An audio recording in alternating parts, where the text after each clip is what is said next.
앞으로 뭐 결국 우리가 관심 있는 거는 우리가 돈을 벌 수 있냐 없냐를 판단해야 하는 거잖아. 그러면은 테슬라의 주식이 뭐 더 오를 거냐 어떻게 될 거냐, 테슬라가 지금 영위하고 있는 사업들이 앞으로 유망하냐 뭐 이런 거를 봐야 될 건데, 제가 봤을 때는 약간 엄청나게 무서울 정도로 유망하다. 항상 아무리 좋아도 그 리스크를 관리할 수 없으면은 사실 도전하지 않는 게 맞다 생각하는 편이거든요.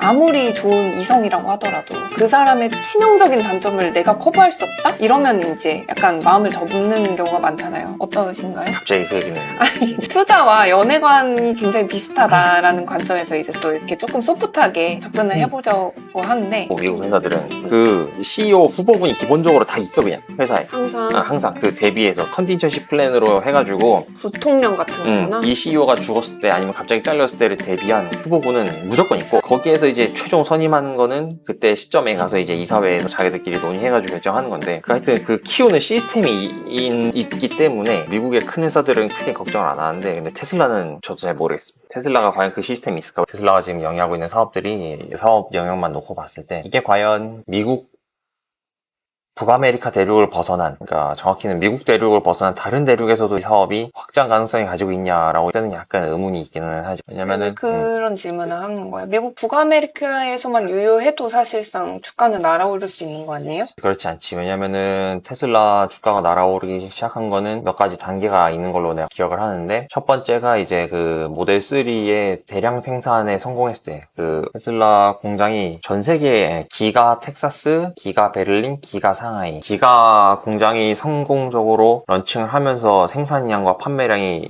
기하급수적으로 늘면서 한번 뛰어 올랐고, 그 다음에 모델 Y 출시돼서 대량 생산되면서 또 확 튀었고, 그리고 최근 들어서는 이제 뭐 로보택시랑 그 옵티머스 이슈로 이제 튀어 올랐다가 트럼프 관세 뭐 이거 하면서 이제 반토막이 났다가 지금 다시 이제 $320 뭐 이 정도로 오른 상황인데, 사실 이 주가 모멘텀에 ESS는 안 들어가 있단 말이지. 왜냐면은 전 세계에 영향을 미치지 못하고 있으니까. 옵티머스나 뭐 모델 Y는 기가 상황에서 제작해서 지금 한국으로 넘어오는 거고, 유럽 쪽은 기가 베를린 쪽에서 생산하고, 미국 쪽은 미국 공장에서 하고, 전 세계에 다 판매를 하고 영향을 미치기 때문에 그 투자자들이 열광을 하는 건데, ESS는 일단은 그 미국의 라이프 스타일에 맞춰져 있는 거 아닌가 싶어서. 미국의 라이프 스타일과 규제, 시스템, 법률에 맞춰져 있다. 사실 한국에서도 하려면 할 수 있는데, 한국에서는 과연 수요가 얼마나 될까 저걸 하면은. 물론 저게 들어온다면은 아파트에 못하지. 저 파워를 설치 한 가정용인지 아파트 한 동을 대체할 수는 없단 말이야. 그러니까 우리나라는 지금 구조가 ESS를 도입하기에 굉장히 안 좋은 구조를 가지고 있는 게 사실 주거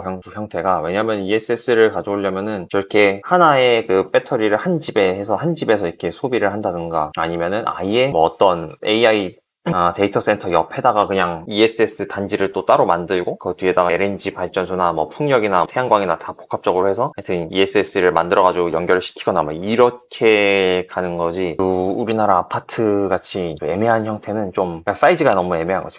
그 공간이 안 나오고, ESS를 설치할 공간이 조그맣게 설치해서는 아무 별다른 효과를 못 보는 거고, 대용량으로 설치하려면은 아파트 내에 설치할 공간이 안 나오는 거고.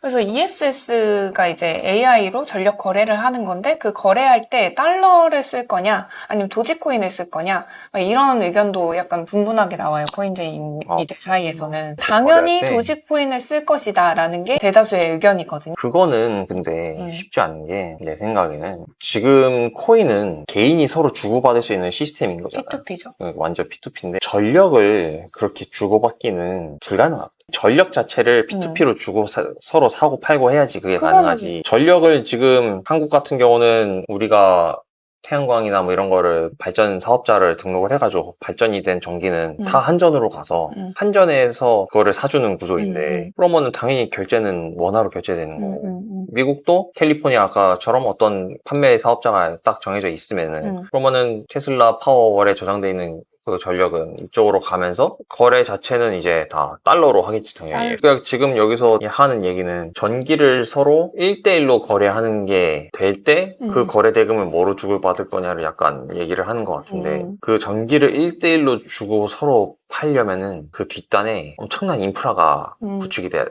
왜냐면 전기는 생산이 되면은 한쪽으로 간단 말이야.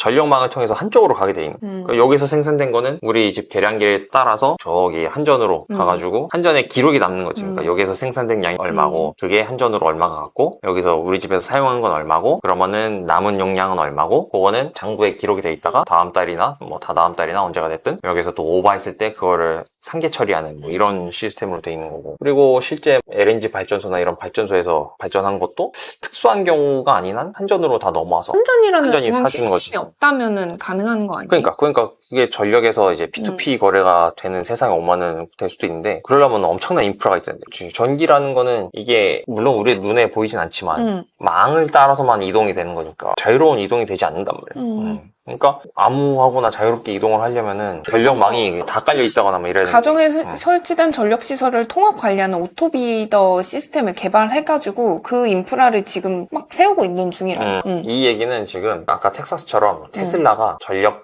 판매 사업자로 등록된 지역이 있다고 치면은 그 지역에 파워를 설치한 소비자들은 그 전력 생산한 게 테슬라한테 일단 가는 거잖아. 중앙에 있는 테슬라가 그 각 개인 간의 거래를 중개해준다는 개념인 거 같아 지금.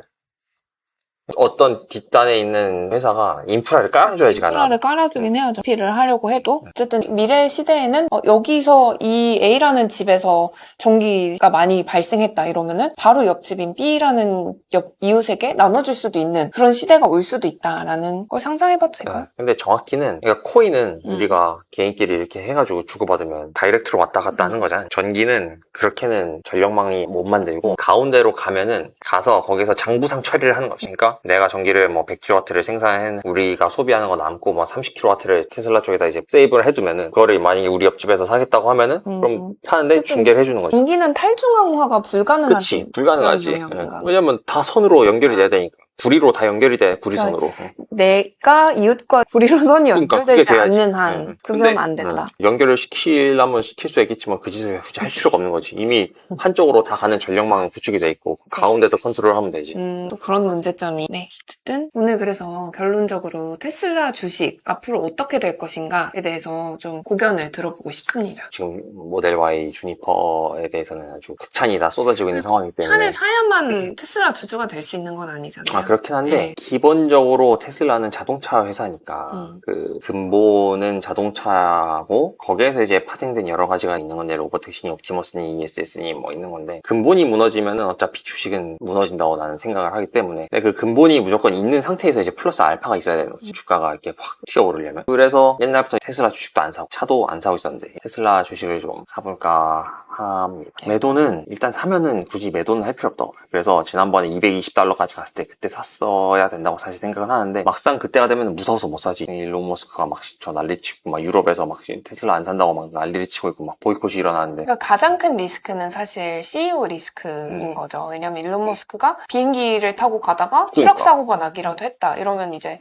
테슬라 주가는 근데 뭐 일론 머스크를 대체할 후임 CEO가 있다. 이러면 또 모르겠지만 있을 거라고 보십니까? 그거는 그 회사의 지배구조에 따라 완전히 달라지죠. 완전히 달라지고. 사실 애플은 스티브 잡스가 작고하고 나서도 굉장히 훌륭한 CEO가 뒤를 이어서 그 기업의 명맥이 유지가 되는 거잖아요. 제일 좋은 사례가 몇 개 있죠. 지금 마이크로소프트, 사티아, 그다음에 애플, 그리고 이번에 버크셔 해서웨이. 버크셔 해서웨이는 이번에 한 거니까 좀 결과는 지켜봐야겠지만 버크셔 해서웨이도 안정적으로 갈 것 같아. 공통점이 있다면 CEO가 너무 나대지 않는다는 걸까? 1, 2년 준비한 게 아니. 거기는 그 CEO 후보군을 거의 10년 길게는 버크셔 해서웨이? 뭐 버크셔도 그렇고 그렇게. MS도 그렇고 애플도 그럴 거고. 그러니까 이사회에서 누구를 CEO로 할지 그 승계 플랜을 만들어야 되는 의무가 있고 미국 회사들은 하여튼 법에 있는 건 아니지만 모든 회사들이 다 하는 그런 게 있고.